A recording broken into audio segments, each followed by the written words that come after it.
Hey guys, what's up? Welcome back. This is my review for House of the Dragon Season 2, Episode 5.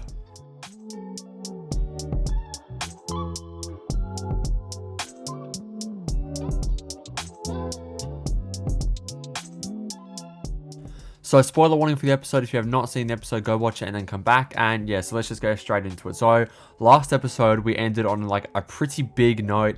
Aegon severely injured in the big dragon battle. Rhaenys and Meleys both dead. Things are really starting to pick up, or at least they were at the end of the last episode.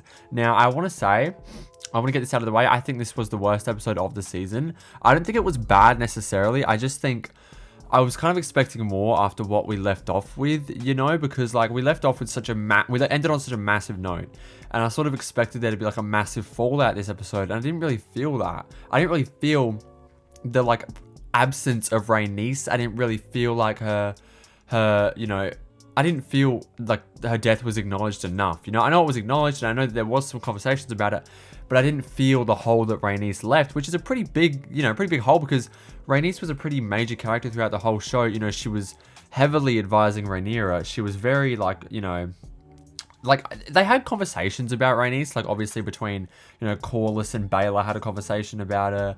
Baelor and Rhaenyra had a conversation about her, which was quite emotional and quite touching, and it was pretty good. But I just felt overall it was sort of like, oh, okay. It's like we're moving on pretty quickly from it. And so I don't know what's going to come of that. I don't know where I don't know where things are going. Like I understand that, war is coming, but war's been coming for the whole season.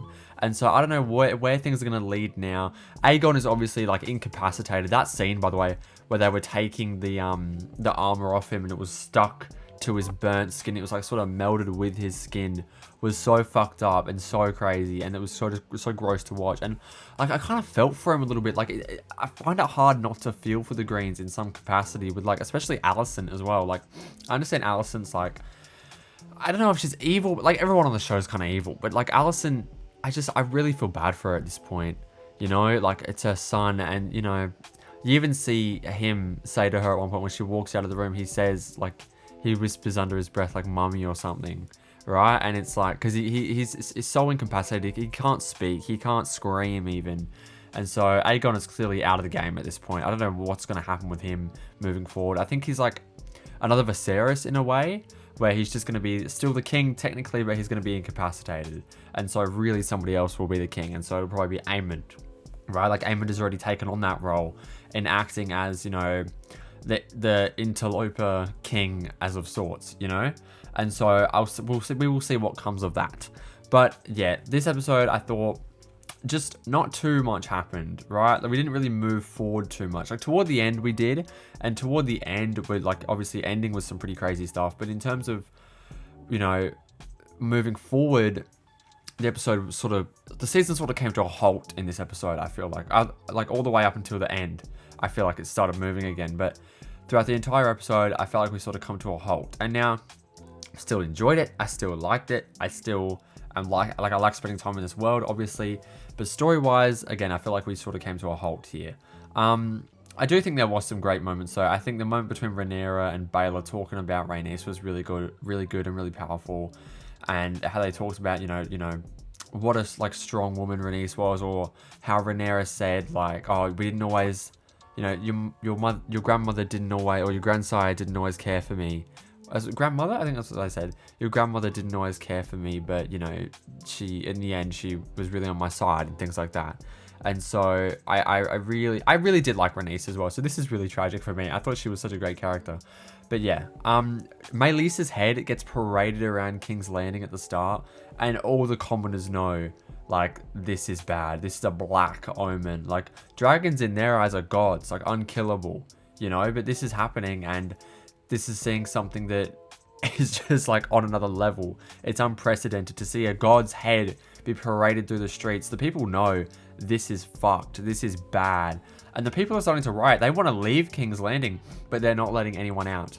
They have sealed the gates. No one can come out. And so, or nobody can leave. And so things are getting crazy. The people are starving due to this war, and it's not looking good. Criston Cole and Alicent's relationship still to me is the worst part of the season. I don't care about it at all. I don't think the actors have particularly that much chemistry. And so at this, like together, I think they're great actors on their own, but together they don't have that much chemistry for me. And so I'm sort of like, what are we still doing with this relationship? You know, Allison's talking to him and she's like, does your loyalty only shine through at night or something? And it's like, what does it matter what his loyalty is? Like, let's just move on from this relationship. Let's see what's going on with them individually. Where are they going if not together? You know, that's what I want to see. I want to see them sort of do their own thing now and not be so stuck on each other. I think it's a pointless thing for the season. I don't know where it would even lead. I don't think Rhaenyra gives a fuck. Like, if she found out, I don't think she would care.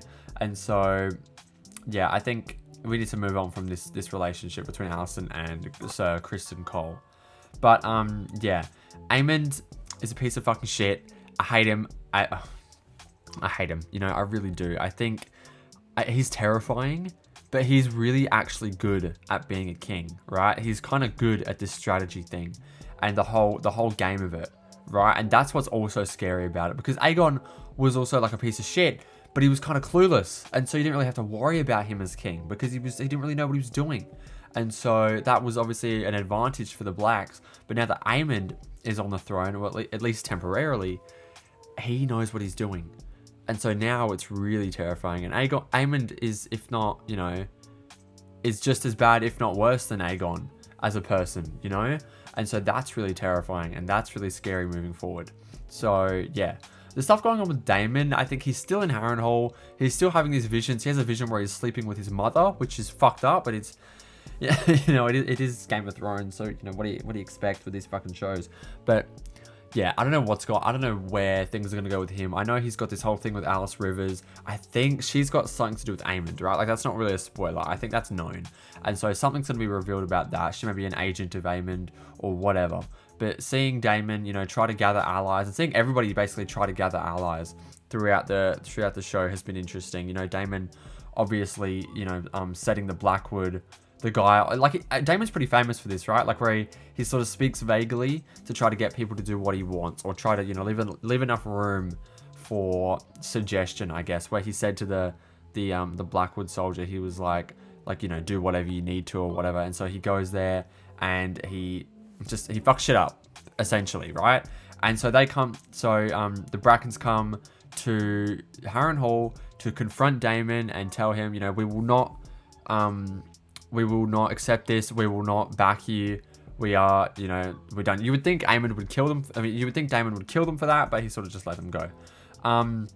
But yeah, the end of the episode, things are starting to pick up. We're running out of dragon riders. We've got some dragons without riders, and so Jacaerys and Rhaenyra talk about, only, you know, those with Targaryen blood can ride these dragons. Let's have a look at our descendants. Let's have a look at these other Targaryens that have married off, and their children and their children's children and things like that.